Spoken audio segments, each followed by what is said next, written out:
What is going on, you fucking people? It is me, SD Entertainment, once again, live with Geek Haven, episode number 5. Once again, obviously, I got Volcar-OHNO with me, my big co-host. Hello. You're a dick. I know I am. It's my character.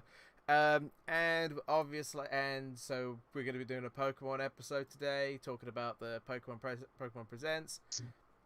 And obviously, continuing on from the previous episode, we brought back Cannibliss with us.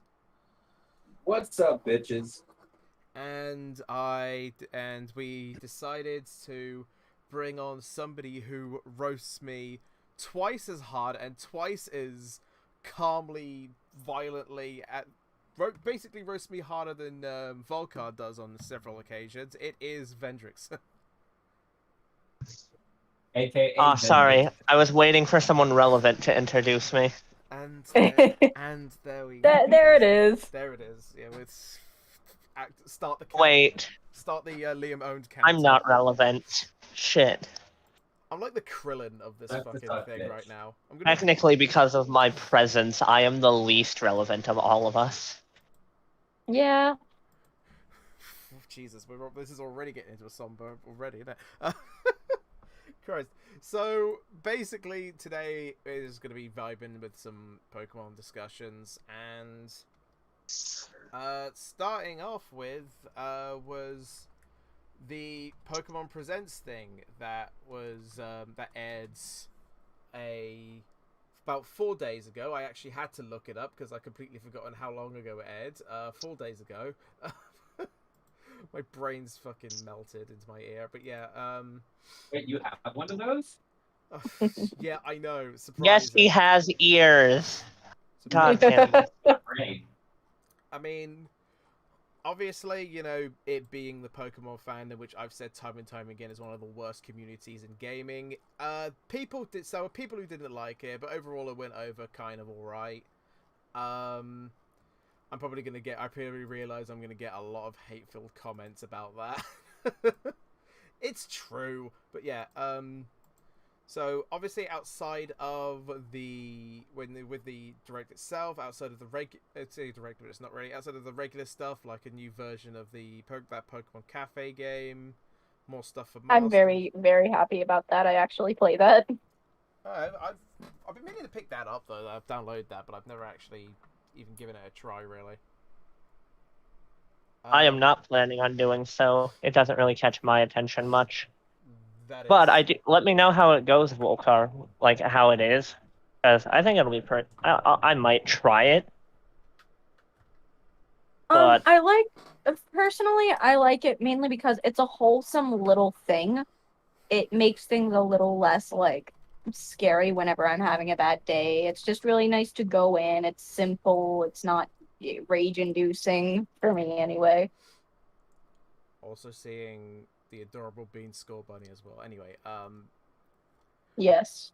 And obviously outside of some stuff with Master, such as a admittedly really goddamn cool look for Leon as well. Like a really goddamn cool look for him. Okay, Score Bunny is really cute, but I think Score Bunny, in my opinion, is the weakest of the Galarian starters, just because Grookey easily is, like, the worst when he fully evolves, because Rillaboom is not great, but I love Grookey and Sobble so much more than Score Bunny himself. I think Thwackey is great. I think Inteleon has the weakest middle stage for me. Yeah, probably. Yeah. I don't remember what its name is, because I just remember he looks like a Hot Topic kid. Yeah. A Hot Topic kid, yeah. Grizile's a Hot Topic kid. Yeah, Grizile looks like me. Yeah. I was about to say, I'm not calling out present company here. Cough, cough, Volcar, cough, cough. But yeah, I will kick you. But you can't kick me from my own call. I will kick you at NPC. You're going to anyway, even if I don't say anything. So like, that is not true. I would only hit you. Yeah. But now I'm going to kick you. Before we get back, heard it here. Time to cancel Volcar on Twitter again. Yeah. First reunite now. We started this and got it. We're gonna finish it. No. but basically, yeah, obviously, like for me, we're gonna get back to the Pokemon Presents stuff like in a sec. But I'll get once again the general getting off of topicness of this series. But yeah, like Skull Bunny isn't the one I used. The one I used was Sobble, obviously, and Inteleon is fucking beast. But Skull Bunny is my favorite personally.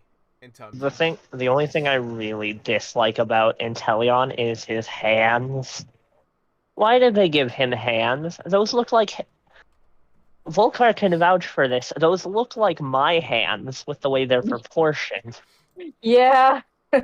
Yeah. Inteleon has hands that could be my own, and I don't like that.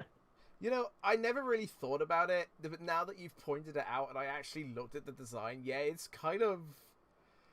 Yeah. I'm not sure how to feel Inteleon about has whole-ass human dude hands. Yeah. So anyway, let's get back to the topic at hand. So obviously then there was some Pokemon Go stuff, some stuff about Unite, which is... You know, I was excited about that because I've been loving Unite. Which, considering how... Which, I'm going to be honest, Unite's probably one of the biggest surprises for me in terms of, like, genuinely how big it's grown. Like, because I remember when Unite was announced, and it was pretty much the most negative... I'd say one of the most negative reactions to a Nintendo game I've seen in the past several years. Like, to a written announcement. Like, I would say it's definitely up there as one of the most negative reacted games that Nintendo have probably ever had attached to them. But yeah, like I've been playing a lot recently, not just on my own, but also with Volcar and Ven as well, and the game plays amazing. Like, I didn't know you played. Yeah, not as often. I don't play that often, but it's I like it. I actually just started for myself. I've been maining Zero Aura. Oh yeah, that's it. I tried him a while ago and it was very difficult. It took me a bit to figure out what my main was, but then I just started maining Venusaur. And obviously once the Unite stuff and all the other stuff closed off, we finally got the two games that everybody was starting to focus about. And first off, that was the Gen 4 remakes. Give me, please. I need these games in my life. Long overdue. The thing is, like, people still complain about the overworld art style, but for me, I kind of see it in the same vibe as a similar vibe to what the Link's Awakening the Link's Awakening Switch remake was like. Well, okay, I'm gonna put it this way. We had the views that we did for Gen 4, like the overhead views that we did, because of the fact that we had pixels. This is essentially Gen 4, but with more pixels to be able to do things. So yeah, it's gonna look weird, but it's technically the same exact style as Gen 4 when it comes to the overhead view, where you have the characters being smaller. Yeah, they're kind of bobble-headed, but it's supposed to be chibi and cute, and I'm in love with it. The problem I had with that, like, everyone, like, oh, why does the art style change like that? Have they, like, those people who argue that, I have to question, did you ever play a game before the 3D era?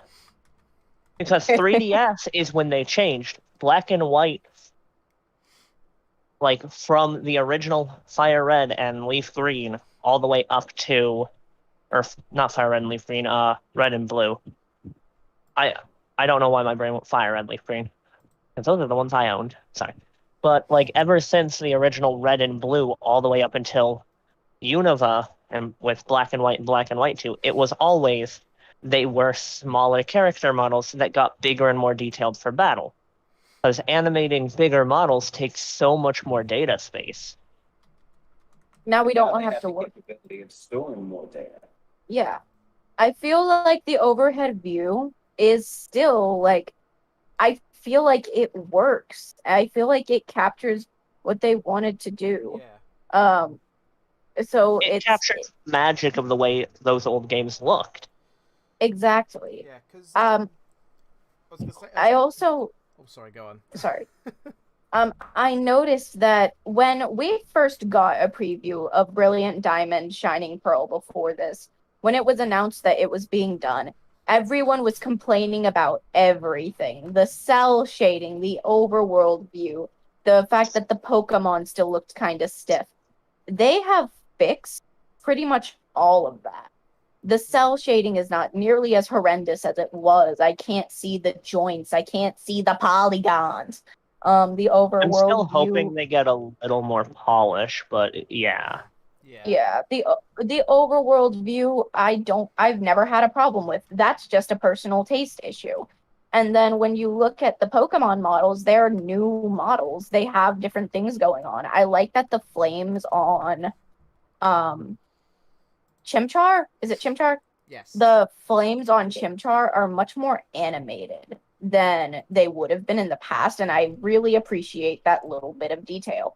The thing is, though, what I think a lot of people forget is the fact that we were complaining about graphics for the longest time once we reached a certain standard. At this point, when it comes to Pokemon, if they sacrifice a little bit of graphical detail in order to make everything else works, you know what? Fuck it. Let it happen. Yeah. Graphical detail is not everything in a game. And I think the biggest fix that like they can do to make the graphics look just better all around is kind of take the Borderlands approach to the way that they did the like Oh, yeah. line work I see what you and mean. just put hard lines on people's arms and that. Because there's still one or two shots where like when they're throwing the Pokeball, their arms line up in just a way where it's like, oh, that's a really weird tube.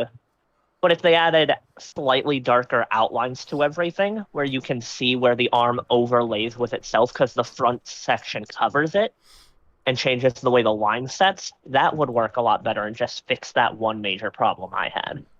Yeah. Now, this is something that Ven and Cannibliss and I were talking about yesterday. What fell over? No. Some kick. I don't know. I don't know what I was kicking around. Anyway, we were talking about the underground areas. I was just about to talk about that actually. The build. Yes. Now, I didn't get to experience that to its fullest because it wasn't something that I could understand. Cannibliss got extremely excited about it, and then I got interested with the whole idea of the Pokemon little areas that change if you depending on the statues that you have up. Like that is so cool. I am so about that life. I am very about that life. Another No more definitely months a of fantastic tree thing to watching do. for Munchlack.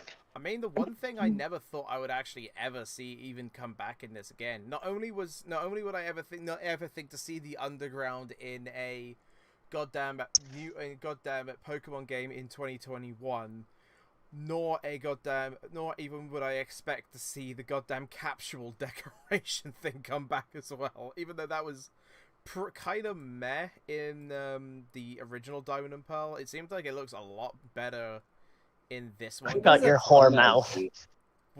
The Bruh. capsules were my favorite thing in Diamond and Pearl. Like I spent dozens of hours going all over the place and doing the little things so you could get more of certain things.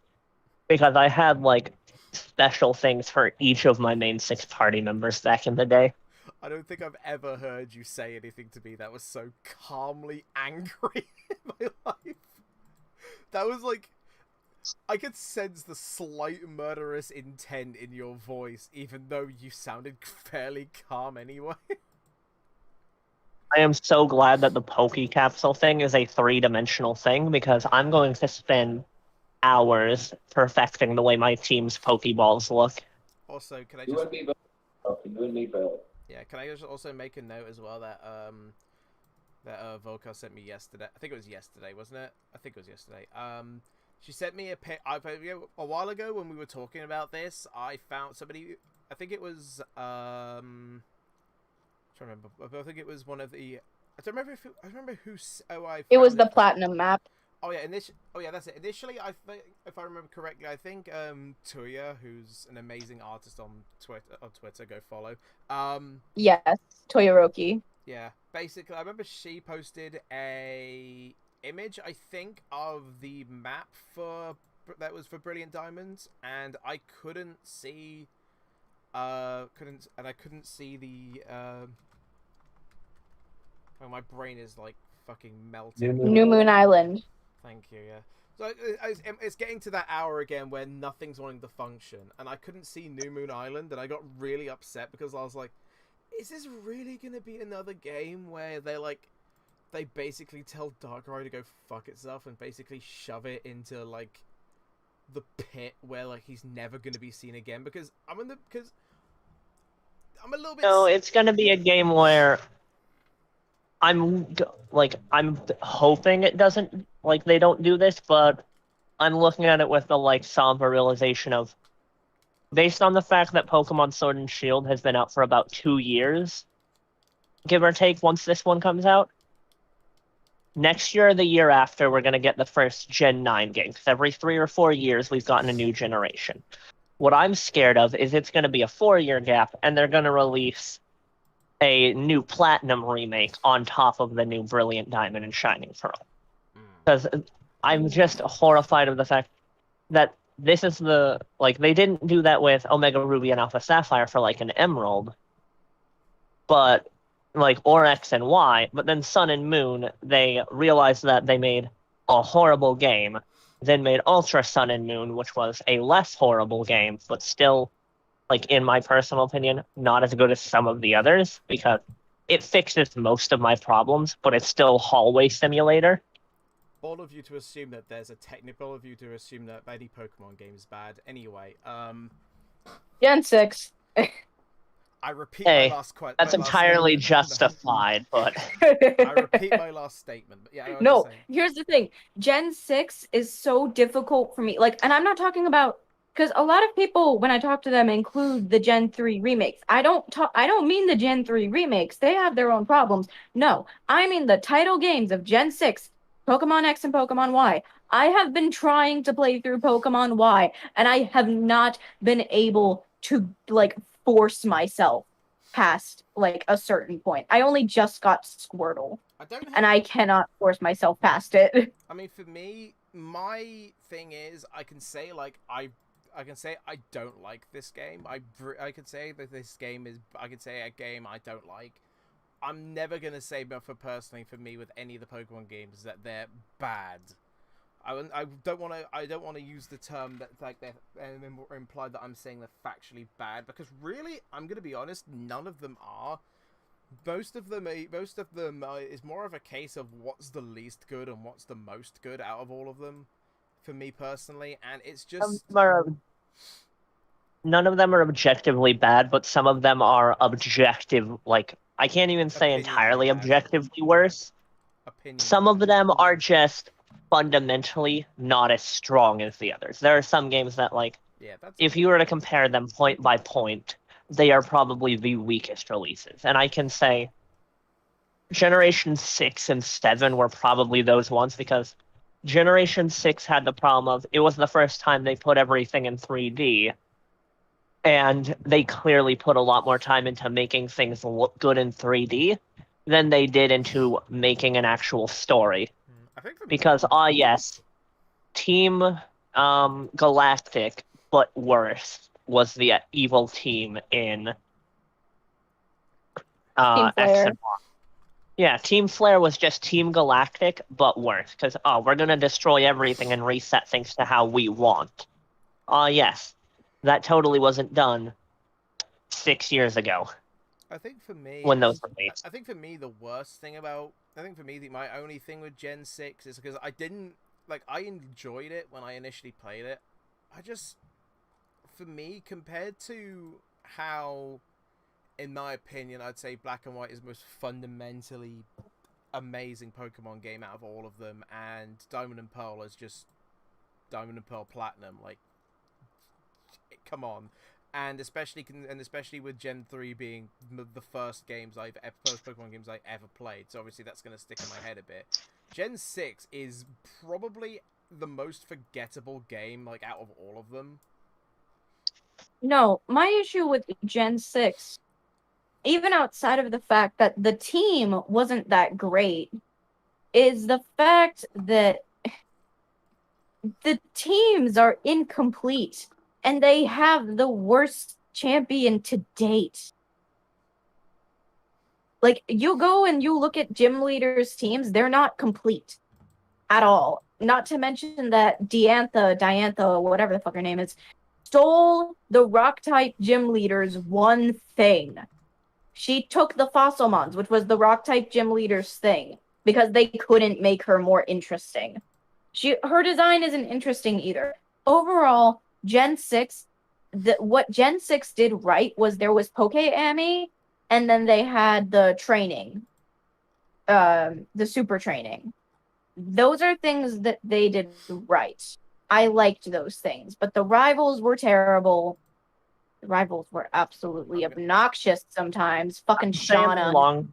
I'm gonna say you say Diantha's the worst champion, and I raise you Wallace. Oh, I've made some people annoyed. Hey, I'll make fun of the water twing. No. The reason why I don't look at Wallace instead of Diantha is because of the fact that while Wallace does have the problem of being a monotype gym leader, Wallace was still... I'm trying to figure out how to word this, because Wallace was not a bad champion, but Wallace could not stand up after Steven. That is the way I'd put it. I was gonna say #Steven Stone is the only true champion. I mean, in my mind, he is, but Wallace was. Fuck, he right. Steven Stone is the only real male champion. Also, Cynthia would beat his ass. Yeah. Shit ton of Gen 1ers, but I'm okay. Fuck off with that Lance bullshit. Fun fact as well that I only just realized after motherfucker. Okay, hold on. Lance like illegally got his Dragonite because there's no way they can his Dragonite are too low a level to actually be Dragonite, so he's gen to those things. Like I said, fun fact I just realized just then, actually, when I was looking it up. Apparently, Pokemon Masters EX, Steven's voiced by the Smash announcer. Motherfucker! That dude's everywhere. He's like her. Smash announcer, Ren from Persona, fucking... Or Joker, sorry, excuse me, if you want to be pedantic. Mega Metagross. I hate you so much. But yeah, Steven Stone's fine, and I'm allowed to say that because he's 25. Anyway, so... Yes, you are. I would hope he's legal. Oh, yeah, I've been simping Steven Stone since I was like 14 years old. Yeah, I've been simping Steven Stone for... Actually, starting a little bit longer than that. Yeah, in Oras, he's canonically listed as 25. So he's my age, technically. I actually had someone try to tell me... Disliking... What was that? You cut out. From the point of, you disliking X and Y, I think the problem X and Y has is it has a lot of the problems, but it also is the flag for every problem that's plagued Pokemon since. Because every game generation gets easier and easier and easier. Black and White had its own set of problems that I could go in on, but Diamond and Pearl, ever since, every game just feels like it's gotten progressively easier and less thought out, because Black and White was really good. Okay, I just don't like it as okay. Let Cannibliss go. I can't fully agree with that sentiment because Ultra Sun, Ultra Moon is inherently more difficult than Sun and Moon. I'm not saying that it's not more difficult than Sun and Moon. I'm saying that Ultra Sun and Ultra Moon are still much less difficult than Black and White and Diamond and Pearl were. Because although they fixed the reason why he brought that the reason why but I'm trying to make a counterpoint.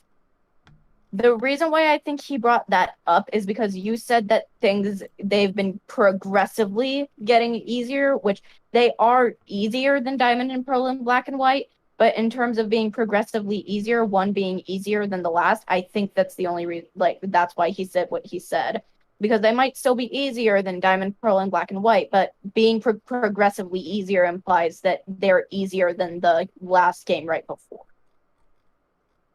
The problem I have with Ultra Sun and Ultra Moon is they're less of, actual main series games and more just the same thing that Platinum and Emerald was. I think his Wi-Fi just dipped. Oh my god. I think... Oh no! The thing is, I already know... fuck it, I can tell him later. I'm gonna keep going. The thing is, I already feel like with what Ven just said, I feel with, because considering they said that Brilliant Diamond and Shining Pearl is going to be more direct remakes, I feel like that's going to keep to the difficulty as well. I feel the difficulty is going to come back at least close to what it was before. Like, Cynthia is still going to be like an absolute... I don't doubt it, but I think that's because after the Gen 3 remakes, I think everyone was pretty pissed, and that's why they kind of have to stay true to that. Because Gen 4 was, if I'm not... You're fine. I think Gen 4 of the gens, like, was the most loved out of all of them, with Gen 3 being a close second. Well, I would say, actually, if anything, considering how long I've been in the fandom, pretty much just really Gen 1, because really... No, not really. Okay, so... Gen 1 is the most loudly praised, but that's because no one is willing to accept the fact that Gen 1 was easily the worst and almost, like, technically, you couldn't walk 5 feet without it breaking. Gen 1, when it comes to games back then, I say back then because, like, this goes for any game, the first version is always going to be the worst version, even if it's understandable why. Like, that the first version of a device is always going to be the worst version of a device. I'm gonna like if you... Sorry, go on. I didn't mean to interrupt, sorry. You're fine. The reason why I say, like, I don't count Gen 1 when I talk about, like, the worst gen, because Gen 1 was one of the first. And Gen 1 is going to have a lot of problems because of that, so I just feel like that's an unfair comparison. But with Gen 1 too, I can understand why you say, like, that it's, like, the most loved too, because Nintendo keeps giving it love. That's because they Game Freak kept giving him love, and that's because they wanted to stroke the Gen 1ers' dicks to keep them invested. Oh, Jesus Christ. Okay, there's no reason Charizard should have... I was about to rant about Charizard, actually. 2 Mega Evolutions, a Gigantamax form. There's no reason that the Gen 1 starters should immediately shine and overtake the Gen 6 starters, which they did. Also, can I bring up something even more bullshit? Yeah. With Gen 8, he shouldn't have been the champions. He shouldn't have been the Champions Ace Pokemon. No, he shouldn't have. The thing is, though, I'm gonna say this. They made it better by giving him, what do you call it? What's the Ghost Dragon? You know which one I'm thinking about? Dragapult. Dragapult. Dragapult should have been Leon's ace. Oh, there's a Dragon Trainer right before. Yeah. But basically ever since, Gen... I mean, hell, Lance was, the first one who did it, had a pseudo-legendary dragon or dragon equivalent since. The only reason... No, I think Steven also had Salamence and Metagross, depending on the game. Yeah. I think Steven only ever had Metagross. Yeah. Okay. That's one thing... But Metagross was the same, level as Salamence in that game. Because it was... I know why you thought Salamence, because Drake came right before Steven. Yeah. I think that's one of the things me and my friend, one of my good friends, who's probably watching this as well, talks about anyway when it comes to Pokemon, is that we both think Charizard, in terms of every single one of the Pokemon starters that have been released so far, is literal hot trash in terms of just all around fucking everything. Because he's the cool boy Pokemon, because like, it's always kind of been a trend of there's the cool one, the girly one, and the, you know, The only thing I can kind give, of the only thing I edgy can, one yeah. or different one. The only thing I can give to Charizard personally is that it has my favorite shiny design. That's it. That's the only thing I can give it, is that it has my favorite shiny Pokemon design. Like, Yeah, but you and I both know that they'll never give another Pokemon as iconic a shiny design because they don't want to take that away from Charizard. If they were to do something that cool for, I think the only one we can really compare it to is Greninja. Yeah. Because Greninja becomes less historically accurate when he's shiny. I feel like also, this is like an argument. I will die on this hill because Greninja is a good Pokemon, and I admit that I speak in bias when I say that Swampert is the best of the water starters. I know I know that that's probably not objectively true, but in my mind, It's not. I like the Swampert line, but it's not my personal favorite water type. I'm gonna say that. no, with you, I think you said it was Totodile. I don't think he's. I can't say Swampert's the best all-arounder, but if you're looking for like combat, Swampert's the best because he does have a lot of stuff that can quickly deal with grass types, despite being 4 times weak. So in combat, he's probably the best water starter to pick. And he's also got a fantastic defensive type. Yeah. Yeah, because he has only his 4 times weakness to grass to deal with. Yeah, And that's grass has a problem of being I think grass is tied for the worst individual type in the game with like ice or bug. I know. For me, I know that I'm biased towards Swampert, and that's why I'm so adamant on it. I know objectively Swampert's probably the second best water starter, but in my mind, it will always be first. And it doesn't help that Mudkip was my first Pokemon, I think with and that I popularity don't like in the current... and that I don't like Gen 6. But I and think it's with not that the current popularity of the water starters, I think Greninja probably has top spot right now just because it is Greninja. He was that, the really well, cool Pokemon of his generation. I mean, I guess I'm not really talking about popularity. I'm talking about objective use. Yeah, I know but, that. I know. Objectively, the case can still be new because of Brody. Yeah, which is one of the. Because of Astrid. I'm not looking at that fucking anime bullshit. No, it's it's anime bullshit that made it into the game. Why? Because you can't make something anime exclusive and not make it a thing. Why do you think every mythical Pokemon, since the term mythical Pokemon has been tied to movies? Every mythic has been a movie Pokemon. Marshadow is from the movies? Yes. Really? Yeah, Marshadow's main appearance is a movie, and it showed up a little bit earlier than that in the manga. And the way it shows up in the manga is badass, because it just grabs a Machamp or a Machamp's about to punch something, and Marshadow just one hand stops a punch and just stands there. Funny enough, in the most... Isn't Marshadow just really small too? Yeah, funny enough, actually, Marshadow's movie appearance. Marshadow's almost smaller than you. I hate you. It's 2 foot. Yes, that was my joke.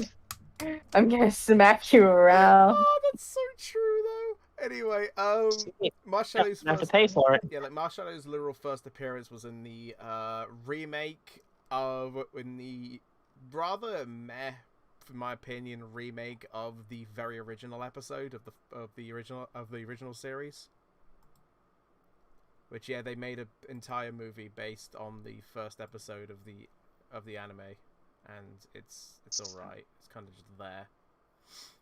So, if we're talking about what Diamond and Pearl did, though, going back to at least loosely talk about Diamond and Pearl, the reason I think Diamond and Pearl is one of the biggest generations is it had one of the biggest changes in all of Pokemon. I'd say probably the most significant change to the battle format of the entire game.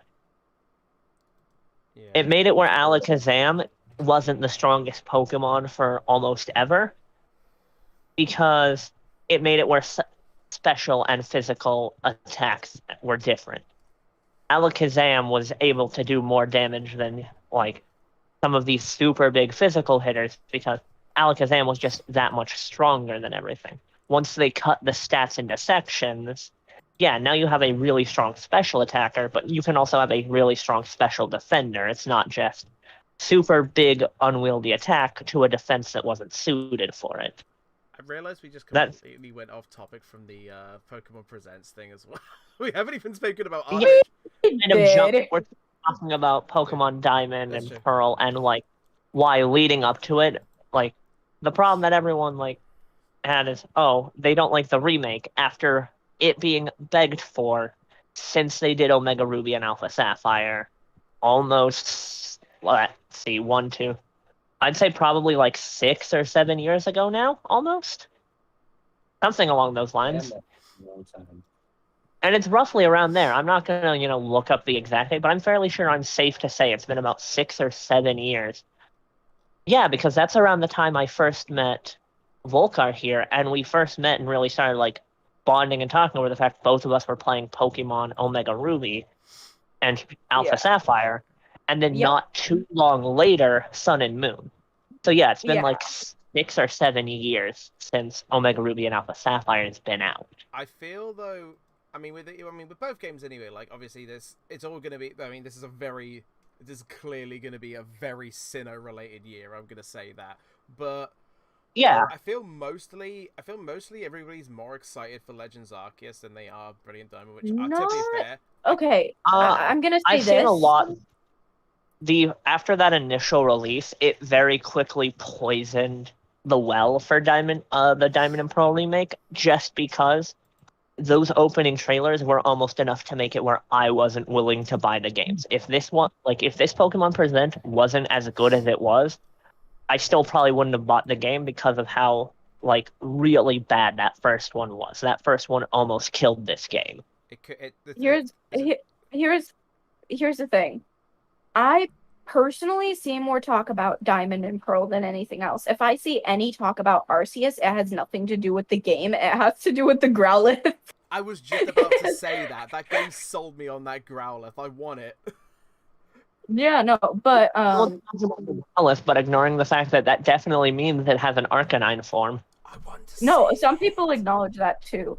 But here's the thing. No, with Brilliant Diamond and Shining Pearl, I actually agree with Vendrikson so much on this. If the trailer was not as good as it was, then we would not be willing to buy it unless it was like really hesitantly we had the money to spend because we want to see if it's true how bad it is, kind of a thing. Because I don't want to give up on Pokemon. Gen 4, even though it wasn't my first gen, because the Gen 3 remakes were my first Pokemon game ever. Alpha Sapphire was my first, but my first title Pokemon game was Moon. And yet Gen 4 is my favorite gen for multiple reasons. I love it so much. So I would want to see what they did with the remake regardless, either to have something to actually say about it or not. But for me, it was just I loved seeing one of the things that I found out is that they moved Game Freak into Nintendo offices for this exact purpose because they were tired of Game Freak fucking up. And for the longest time, I had friends that would say, blame Nintendo. But then one of the things that I had to think about when it came to Nintendo was look at Masahiro Sakurai. He has to deal with one of the most toxic fan bases ever. And while, he wanted to retire the game series by Brawl, regardless, he loved Smash. Smash was his baby. He didn't want anything wrong with it. Nintendo cares about their babies. They do. It's the developers, Game Freak, not the workers, but the developing companies like Game Freak that end up fucking things up. Which is why I'm glad that Game Freak was moved in. Pokemon. Sorry. I think my point for what you're saying though is there is a point to be said though of the fact Nintendo was the one pressuring Game Freak with those every single year Pokemon releases. They need to stop doing that because people are going to be upset if you do, we're not getting our new Pokemon game every year. every 2 years, if you did it every other year, the quality and how much money they'd make on the individual games, I feel would be much higher because, one, it drums up a lot more want from old and new fans because I have friends who still. I have a friend who's been playing them all the way catching up, and he plays them in his free time. And he's only now just hitting, like, the end of the DS era because I think because he played through Diamond, Platinum, and he's in the middle of Black 2 and White 2 at the moment. But, like, there are people who want to catch up, but if they release a game every other year, the quality of these games will just skyrocket because Okay, all of these so problems that have been coming from the 3D era on has been the story writing has been awful in every game so far because you know what? Here's the thing. The only game that I'm going to say that that's not entirely true for is Ultra Sun and Ultra Moon because while Ultra Sun Ultra Moon had the problem of walking down a hallway, Ultra Sun Ultra Moon fixed some of the problems that I personally had, like with Lusamine, where you can tell they definitely tried to fix it. My thing with Game Freak is the this. reason I Because apologize for cutting you off real quick because you are making a great point of what I'm saying. Ultra Sun Ultra Moon is proof that if you were to take 2 years on a game instead of one, you cannot make absolute dog shit. Because Ultra Sun and Ultra Moon, while I don't like it myself, just because I don't like that generation because that entire generation wasn't great, that was a very good case in point of if you were to look at how absolutely abysmal Sun and Moon were, and then how much better Ultra Sun and Ultra Moon is, it's just apparent right there that that extra time of development where all they had to do was go back and rewrite some things, add some new This things. might just be me saying. If they took 2 years at the start and didn't have to rewire half of the game in the first place, and had 2 years of development time, I don't think I'd hate as much as I do on Gen 7, because Gen 7 wouldn't be a hallway simulator with cutscenes every 30 seconds. I think It would be an actual playable game, like Sun and Ultra Moon were closer to being. I'm gonna be honest, dude. This is kind of just me saying it, but I think you're kind of seemingly overreacting a little bit because there's a lot of things that because in my eyes, like, in my eyes, it's not literally. It's kind of. It shouldn't really be kind of seen as. I don't think it's really.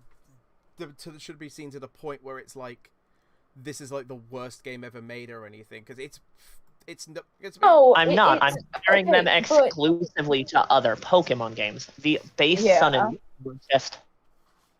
The problem Sun and Moon had was it's like, oh, everything's different now, and it's like, okay, the totem Pokemon were cool, but I mean, if I'm going to dissect the game and be like as cynical as I can, the totem Pokemon were cool, but they were just kind of the same kind of energy that the dark Pokemon had in Pokemon Gale of Darkness, because it was just they were uncommon, they came at major story moments, and they were big and hard to kill.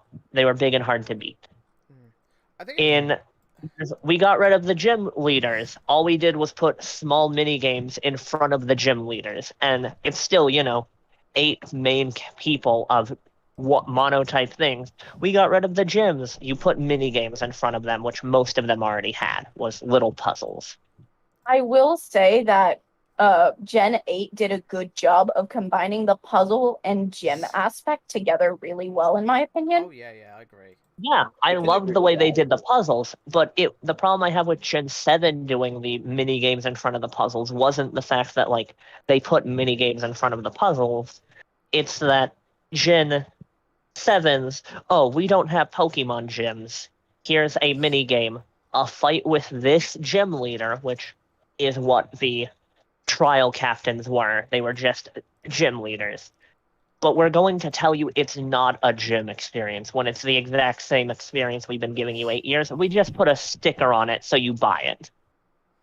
I mean, yeah, and I understand what you're. Yeah, because from what I understand, they polish something bad, and it's only as bad as it is because they tried to sell it as gold. From what I understand, the the multi-year releases, the multi-year release gaps, like you said, stopped around the 3D era, so Gen 6, Gen 7, and Gen 8. I think one of the problems is that while yes, I understand your point of like blaming Nintendo for putting the pressure on Game Freak, the fault also does somewhat come down to Game Freak after a while because, well, yeah, year after year, it would get repetitive and tiring. At this point, it also becomes a matter of Nintendo brought them into their headquarters for a reason, for one reason or another, whether it's because they weren't taking it seriously or they were starting to not care. They had to be pulled in. I agree with them outsourcing to ask for help from the company that did Dragon Quest. That is the series, yeah. Yeah. And I'm not saying that Nintendo isn't entirely at fault, but Nintendo No, I does do see care. what you mean. Yeah, Nintendo cares It's about not its like fans, Game and Freak isn't yeah, the like developing company for the biggest video game franchise in the world. The video game side of the biggest, yeah.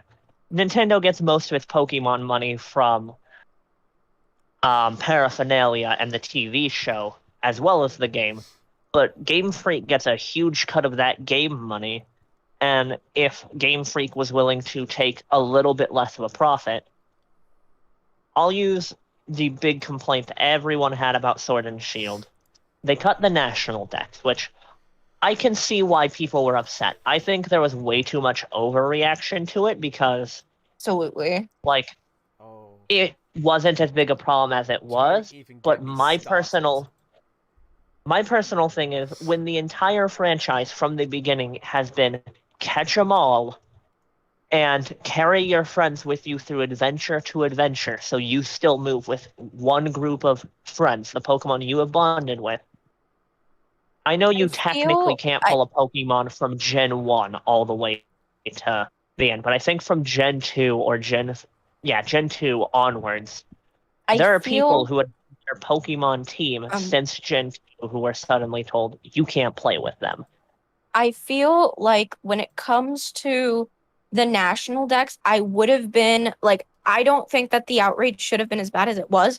However, I feel like there are two things that completely invalidated the move entirely because, one, if they had actually... not, Wingles is not the entire reason, but I feel like if they had... Okay, let me speak. I feel like if they had the better animation, like the Wingle Wings, because the Wingle only glide on coasts because they have the updrafts, or if they had like the better Pokemon models, that's the one reason why I don't agree with it, because that's the reason they said they were doing it, but then they used the same models. Or if it wasn't for the fact that they hid being able to transfer not even all of your Pokemon, but some of your Pokemon up through a fucking paywall to have more space. Basically, discount Pokebank. The thing is, though, like, this is kind of where it's gonna get into my, like, salt with the entirety of the Bring Back National Dex movement, because on one end, initially, I kind of understood where they were coming from. Like, I understood, like, the whole, this is, this is kind of a really weird thing, like, why say, like, I mean, I love Sword and Shield, like, I fucking love the games to death, but, like, why say, like, you're going to take away, like, erase several significant Pokemon in the game just to keep upgrading the models when some of the animations look kind of trash anyway? Like, I don't get it. But I was still going to buy the game regardless, and then I started to see some of the bullshit that they tried to pull, and that soured the entire community for me. And now I'm honestly at the point where, like, if they don't bring back the National Dex out of spite, I wouldn't fucking blame Game Freak. Like, I would actually... Okay, but again, I would be more understanding of it because even if you couldn't put all the Pokemon in, I would have understood if it wasn't for the fact that in order to be able to keep those Pokemon, you have to be able to pay that subscription to have the space. That's where my problem comes in. Yeah. The Sword and fans Shield, over. the only way to get Pokemon is either take them from Let's Go, which you can do for free, or transfer them from Sword and Shield to Sword and Shield. If you want to transfer from any previous generation, you need to have both of the subscriptions active for at least that 1 month period, the minimum. And I know Pokebank is a one-time fee for a year, but you have to pay $15 to be able to move your team. What you're allowed to move of your team Yeah. to the new game. I think, That's like. Yeah. Sorry. My big problem was, their entire argument for, we're cutting back the Pokemon so we can make new models. All the models are entirely the same from the other 3D games. Yeah, they were imported and basically forced, like, had their resolution auto-raised, if that makes sense. Yeah. Like how there's all those programs that, like, you can digitally raise the quality of, like, YouTube videos and stuff. It basically looks like, yes, they did that, barely, to the same models they've been using since X and Y. And it doesn't. a problem they needed to fix, and I apologize, I'm going to finish this real quick. Sorry for cutting you off. Is they need to stop making flying type Pokemon only fly. Because Wingull, if it had the ability to land, hop around a bit, and then flap its wings and then glide, so there's a little animation cycle, like some of the other Pokemon have, I wouldn't have this problem with, Wingull T-posing 80% of the time, but it's stuff like Xatu, who, in the Pokemon, the Pokédex since it's been released, has had something along the lines of, when it opens its wings and starts to fly, it foretells major disaster, and there is a disaster in Sword and Shield, but he wouldn't be nonstop T-posing in the air. Skarmory shouldn't be always having its wings moving like 20 degrees up and down and just levitating. Honestly, Let Pokemon be actual living creatures. Honestly, with me, I think that Sword and Shield had a lot of good points. I feel like I think the only problem that I had, aside from the national Dex controversy, because I understand both sides of that argument, and I'd be more understanding of the fans if they didn't start sending those death threats, because you shouldn't be sending death threats. Or fake sexual assault accusations. Anyway, go on. I thought that was over Smash. No, that was over Pokemon as well. Somebody made an entire Twitter account making an entire thread about Junichi Masuda saying that she was sexually assaulted by him, and then had the goal to add the bring back national Dex tag to prove that this was all a publicity stunt for that movement. And that one little moment is what permanently killed me even taking any side with those people. That is what permanently destroyed Okay, but Liam, you cannot destroy one side of an argument just because one person decided to be that much of an asshole, because by that logic, no one should ever side with the nerdcore community ever. I mean, or no one should ever side with the Minecraft gaming community ever. I do see what you mean, but this was kind of at the time. I'm not much into nerdcore anyway, obviously, but you know what I mean. Like, it's kind of just a case of my perspective is like, with that, I can understand, like, where you're coming from, you are right. You are 100% right with what you're saying. But for me, I see it as, like, if one person's actually got the balls to do that, what's there to say that the other people in this movement don't have the potential to say something like that also, or they're not, or they didn't consider something like that? That's the thing about being a human on the internet. Anyone can say anything ever. Freedom of speech is not freedom from consequence, though. So, again, I do understand your point. However, you cannot condemn and punish an entire, population just because they messed up. This is not Skyrim, okay? Well, what if this isn't Skyrim? Well, what if it is? No, I've come around. Take an arrow in the knee.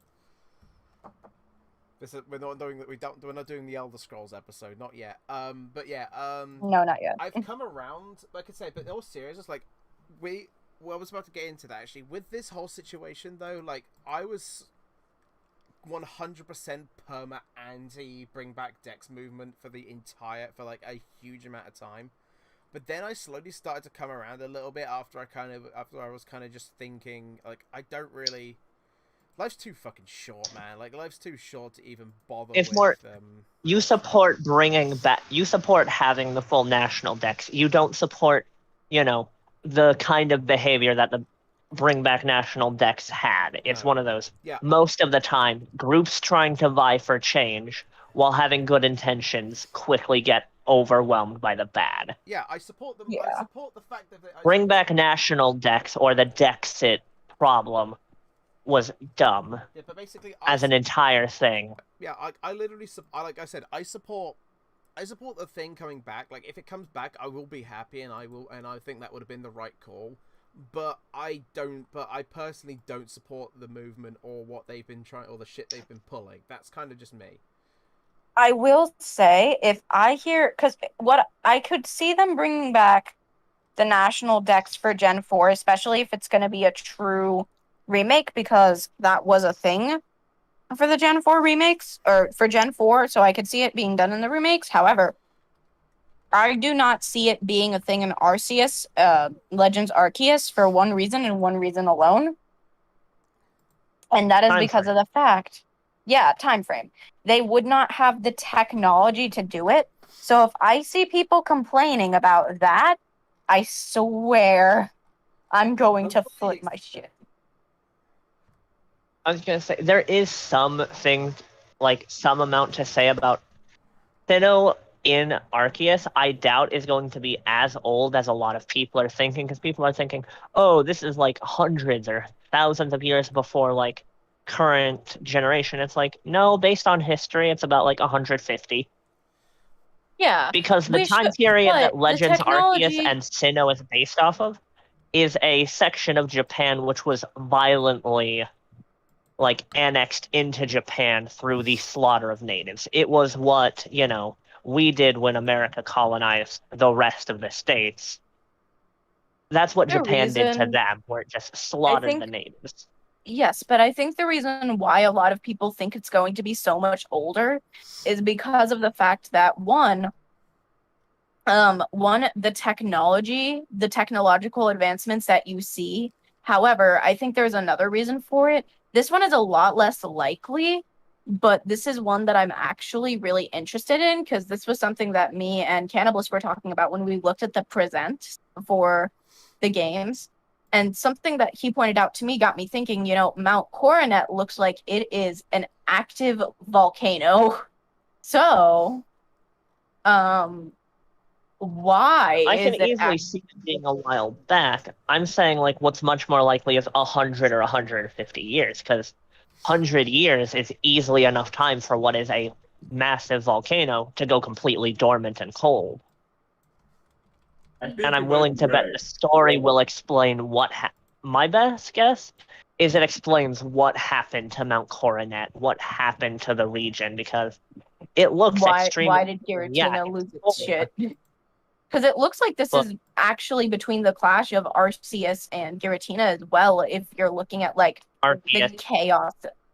I know it's Arceus officially, but it's going to bother me. It's potato. Just let that. Pronounce the name however you goddamn want. But anyway, what I wanted to say too was I feel like this is less important, but something I really am curious about. If we have fucking, what the fuck is her name? The female Cyrus, essentially. Female Cyrus. She's going to be an ancestor of Cyrus. It's almost definitely going to be explained. What she's going to do something bad, and I can feel it. No, I feel like she's going to be a surprise villain. Or we're gonna have evil male Cynthia. Speaking of you saying "or," can I get a Colosseum sequel, please? No. I want Colosseum. Are you talking about the? I want Colosseum 3. Oh, I was. Okay, but hear me out. Oh yeah, I was gonna say Pokemon Stadium, but no, Colosseum is good. I want a third Colosseum game. I know you thought about it because I mentioned Gale of Darkness earlier. And the only reason I mentioned that was because It was because Volcar said "or," and that's the name of the region it takes place in. That's how smooth. Yeah. That's how smooth my brain has turned into. Where she No, says hold "or," on, where she says, hold on. Can we just mention for a second, unrelated, since we're talking about the like spin-off games, let's just talk about how in Pokemon Unite we have Mr. Forest and Professor Kirby. I didn't even notice. I didn't Yeah. I didn't think about that actually, but yeah. That's what my brain's turned into though. Like literally. And you good? You're basically going like you just said "or" in terms of casual conversation. I was just like or Colosseum. I feel like what's like knowing how Pokemon writes things and how heavy-handed it's going to be. You're going to get, I'm going to put my prediction out there and say that the, female Cyrus-looking character, who's probably an ancestor of Cyrus, is going to be helping you all the way till the end, and then helps be the triggering event that gets Giratina all popped up at Arceus. And possibly, I could see it happening because, like, history repeats itself. I just think that it would be interesting to see a male evil Cynthia, or at least see a male counterpart to Cynthia, since they're going that route. Yeah, if they do that, I could easily see them doing, oh, what if the tables were switched a long time ago? But that works even less when you consider the fact in Diamond, Pearl, and Platinum, Cynthia does absolutely nothing to deal with the three legends. She does not help with Giratina. She watches you fight Giratina. And it doesn't even imply like it does with some of the other fights. Like, when you go to fight Eternatus, you see Leon getting his shit rocked. You don't ever get any implication of that in Diamond and Pearl or Platinum or whichever one. Man. You just get her standing there. Oh, hey, you want to deal with this 11-year-old kid despite the fact I am the strongest Pokemon trainer in the country? I mean, I kind of understand the point because, like, okay, so I don't know. I can't really speak on the original Gen 3 because I've been trying to work through it, but lack of time more than anything. If you look at it from that perspective, you're supposed to be, like, with the way that they wanted the players to feel. Yeah, I can kind of see why they do that. And it doesn't make nearly as much sense, but to be honest, I'll take fighting Giratina by myself as a player than watching Leon do everything. Ven's saying... And I get what you're saying. I'm making the point of it shows the fact that you're supposed to believe throughout the entire game Leon is, again, the strongest Pokemon trainer in this country that you're in. He's the champion and reigning strongest person. But when you see it shows him just getting rocked. You don't need to have Cynthia or someone helping you. Helping you alongside. I personally didn't like the fact that the final fight against Eternatus was a raid where you're basically handed the legendaries for 30 seconds. Oh, because it's just reminds where you just required the legendary. Yeah. I don't like where you're just given the legendary, so did or... Volcar just get taken over by goddamn Beelzebub for a second there? What the fuck was that? What? Yeah, Mike's been doing that slightly on my end. But yeah, you get really good in a second. I was just gonna say... But Diamond and Pearl has that problem of, it just makes it feel like Cynthia's not important at all, because it goes from... Yeah. You don't see her do anything that's particularly strong. She's just, oddly positioned and knowing...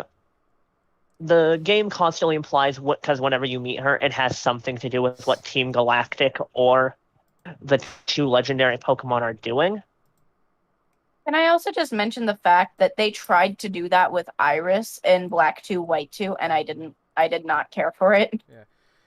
Can I just say also... It was a watered-down Cynthia. You saw it before, and they didn't do anything. Sorry, go on. I was just gonna say, speaking of Cynthia, you kind of just reminded me, for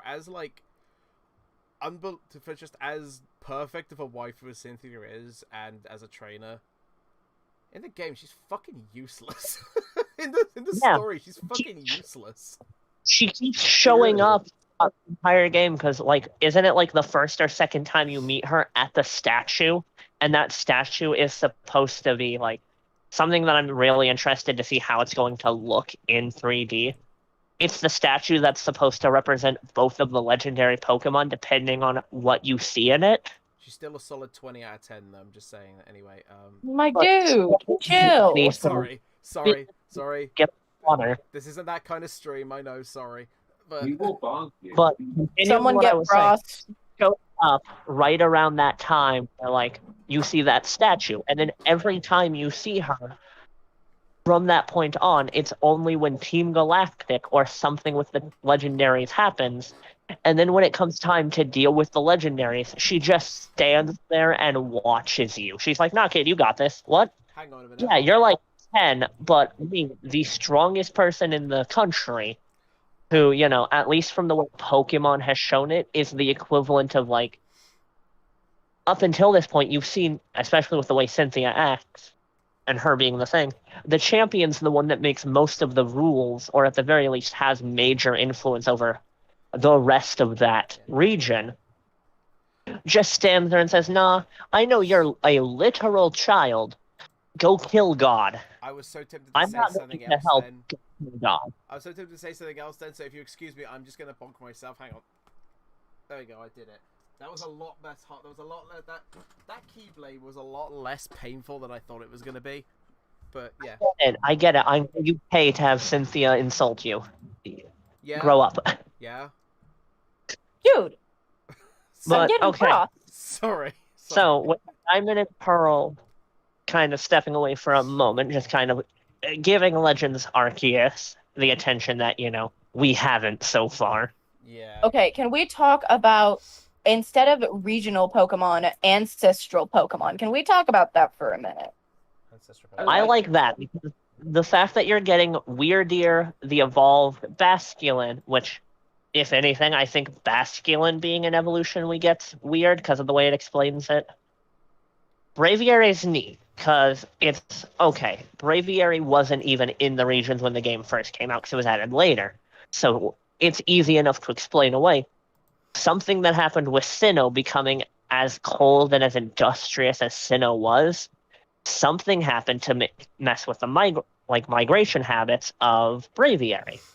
That makes sense. Weirdeer, where, you know, Weirdeer, my guess is because of the fact that if it was able to serve, like, the explanation is what happens when a Stantler survives in the super harsh climate of the Hisui region, it evolves into that.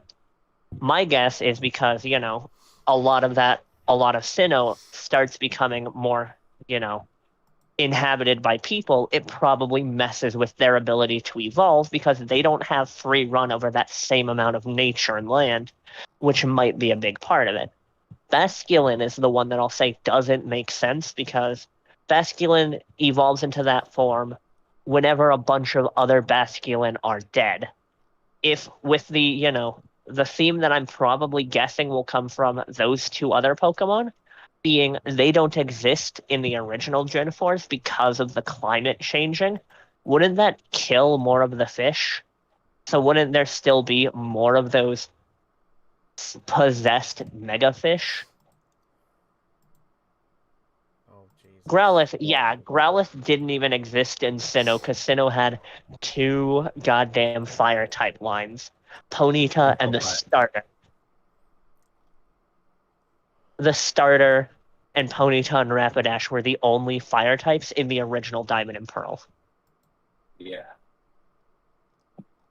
I think figured that one Platinum out the had hard a way when I couple was trying more. to plot out a fire monotype one for Pokemon Diamond. So Yeah. it basically Play with just Inferno turned in- for 6% of the game until you get, I think, the 7th gym badge, and then you can go to the area where Ponyta and Rapidash spawn. No, I just soloed it with Inferno. But, like, the Hisui region's gonna be cool because with the, like, theme that they're going, I understand why everyone's like, oh, this must be hundreds and hundreds of years before, but everyone seems to forget the fact that the time between samurais and fully automatic weapons in Japan was only like a 50-year gap or like 60-year gap before automatic and explosive weaponry was All because introduced. they wanted fireworks. Can I So just, they created fireworks, and that's what led the rest of the world to making guns. I just They got guns because they. So there was a point where, like, because it takes place in the Meiji and probably Taisho period, because that's around the time where the area that Hisui is based off of was conquered by Japan, where the samurai era died because they opened themselves up to the Western world and technology advanced. So if there's all this technology suddenly coming in, yeah, you're gonna see industry boom, weaponry change. can I just say Because in the matter of like a 50-year gap, which was Meiji leading into Taisho, swords became almost non-existent in comparison to the prevalence that guns gained in Japan. Because, yeah, swords are useful, but why don't you get a sword that can stab someone from a mile away? the last thing I expected I to mean, hear that's about not right. the last thing I expected to hear about in a conversation relating to Pokemon was the talk of katanas and fully automatic weapons. This is the last thing I'd be ever thinking about when we'd be going into a Okay. Pokemon. But- You knew what would happen bringing us in. Okay, is what I very want to true. know, what I'm I want to lying. know. Yeah. What she Yeah. wants to know. Okay, so what I'm curious about is whether or not this is this is kind of related to our. Let's say Gen 4 remake, because it's something that I think Liam talked about earlier.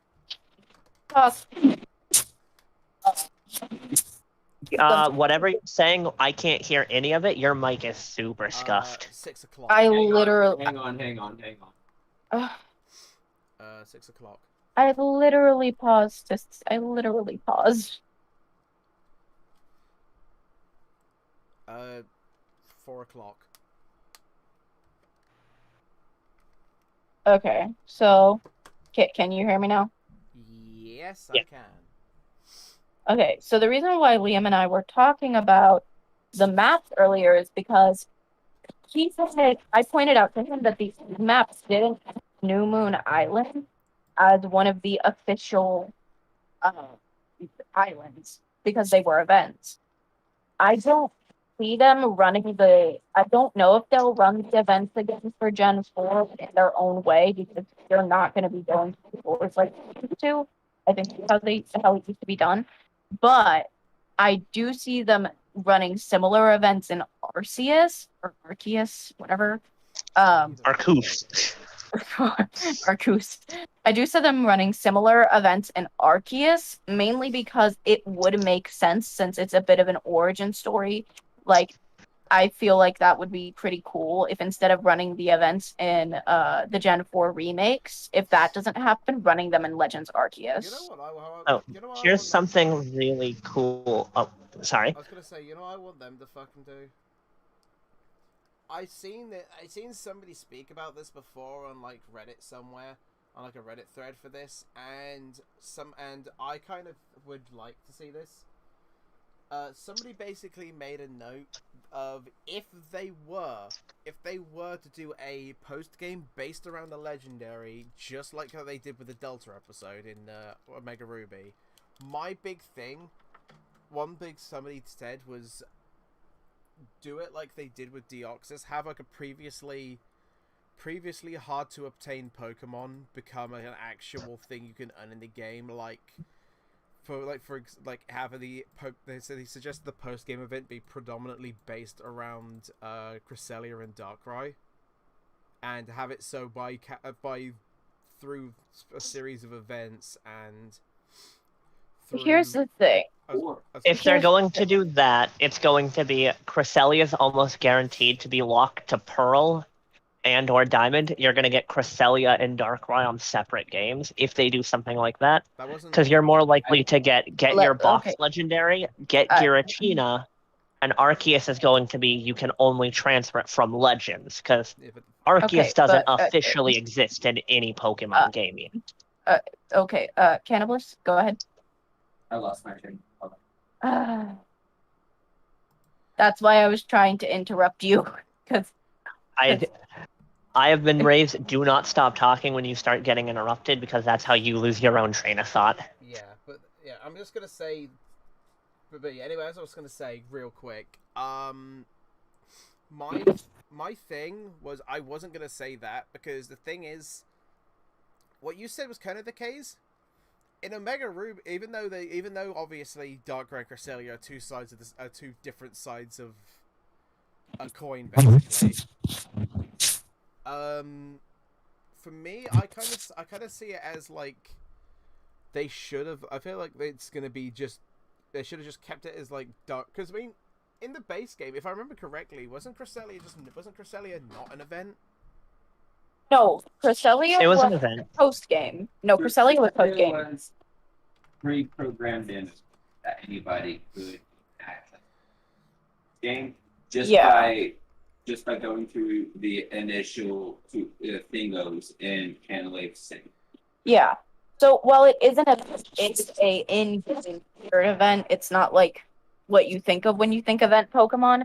The thing is, though, I would honestly prefer, and the reason why I say this is I would prefer if they split it up, like split the two up for one reason and one reason alone, if they're going to include them and not make them event Pokemon, and that's because of the fact that I genuinely feel like for the past few gens, and like I think since Gen 5 actually, it's been a thing that they have just been paired, like they've been in pairs. Like Thundurus and Landorus were a pair, and then like If you got them both on one game, you could get Tornadus.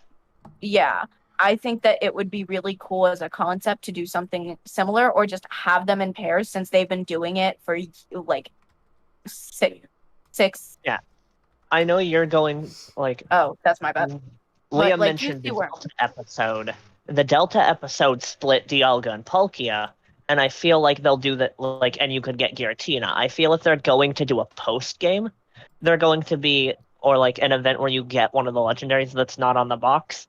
You're going to get your box legendary, then Giratina, and they're probably not going to give you Arceus in Brilliant Diamond and Shining Pearl because that's probably going to Legends come Arceus will be the only.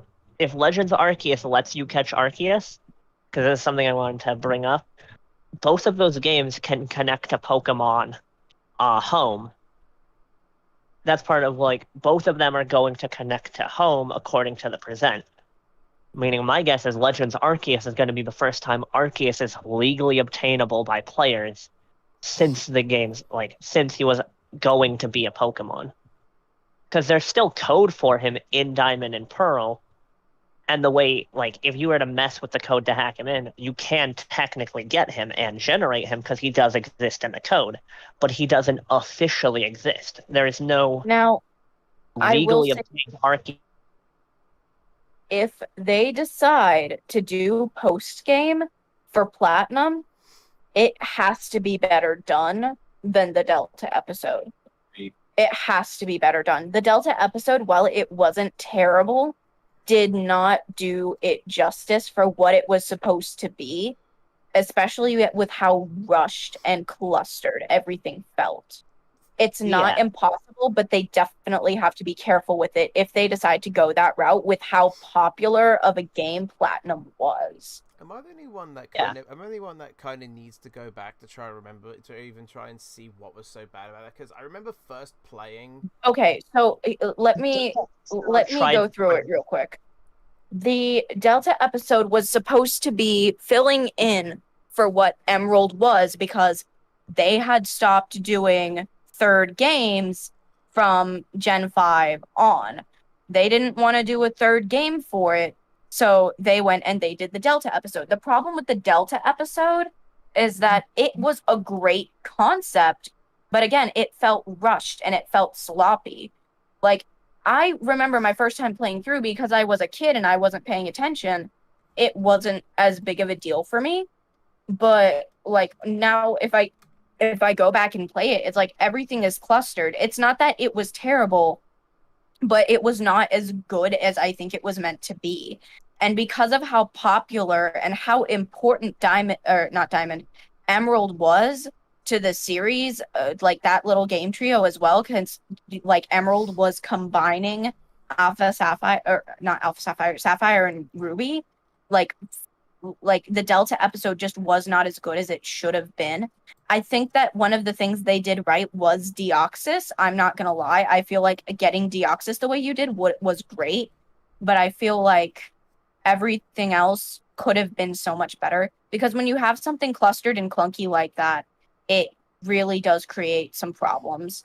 The Delta Personally, episode is the problem I had with the Delta episode is comparing it. If the problem isn't just that it tries to do what Emerald did, because if that's all it was doing, it was passable.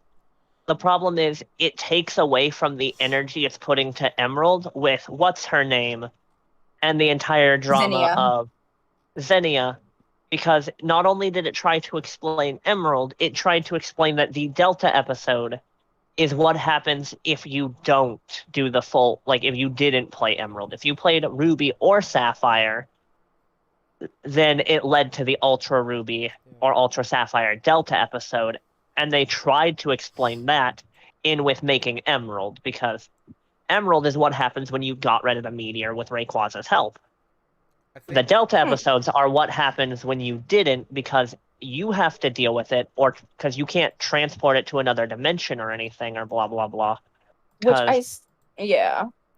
They tried Zarya or Xenia or whatever. Xenia was trying to explain, oh yeah, there's more than just this universe. Kind of explaining that Ruby and Sapphire were the other universe, where the timeline split and defined the timeline. But if they put not enough focus on that, and not enough focus on just making it, here's what Emerald had that we didn't. So because they put, 50-50 into both, neither of them were great, and both of them were worse for it. Yeah. And it's not that we think like it's the worst thing in the world. We're not trying to trash on it. Especially like if you like it, that's chill. But with something like Platinum, Gen 3 is loved. I feel like Gen 4 is the most loved after it's a toss up between Gen 3 and Gen 4 in my mind, between most loved. And frankly, I feel like the Gen 3 remakes were not terrible. I don't feel like they were the worst of the worst, but I feel like they really do have to handle the Gen 4 remakes really carefully, especially if they're going to do something similar, because the concept of the Delta episode wasn't a problem. But if they fuck up, and do, a Platinum episode like that, and they do it wrong, it's going to cause so much controversy, because of the fact that Platinum was amazing and so well praised, because of the same reason that Emerald was amazing and so well praised, if that makes sense. Am I making sense? Am I rambling? Yes. Yes, Okay. and yes. Okay. Anyways, I gotta start talking off you guys. Yeah, that's cool. Basically, my whole point. Sorry, I kind of got a little bit distracted because I'm trying to look for the leaked trailer for the new Spider-Man movie. Anyway,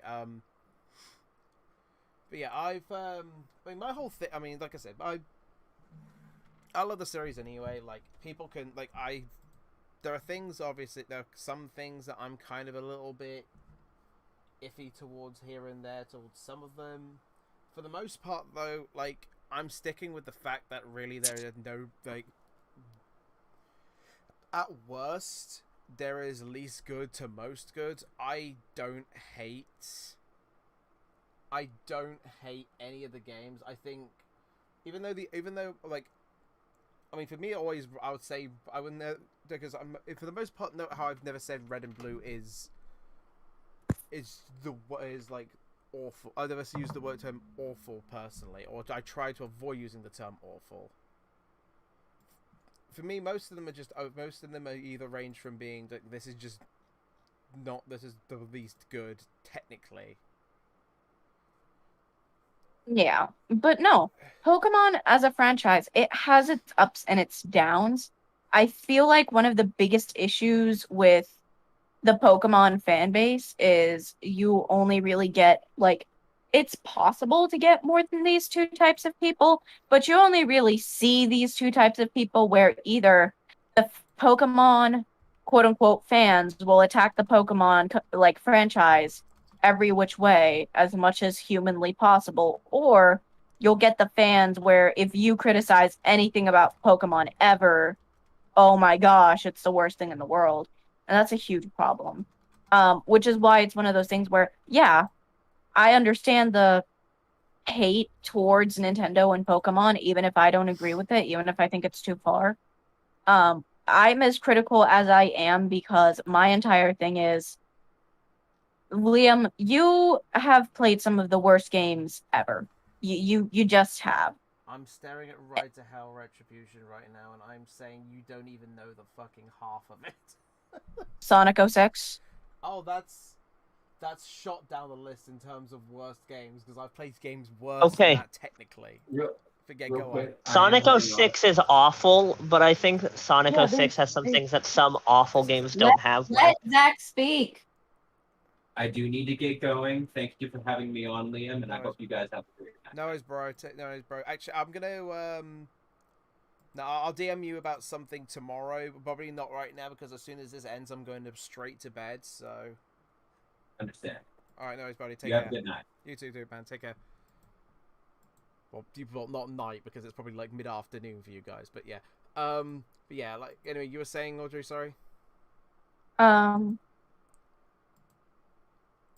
I feel like what was I saying? You're Oh my god. You were talking. I was talking about my opinion of Pokemon and how technically for me there are no bad Pokemon games. There's just me. Right. Okay, so here's the thing.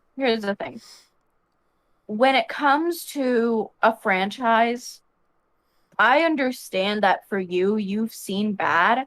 However, that does not excuse doing the bare minimum, and that does not excuse mediocrity.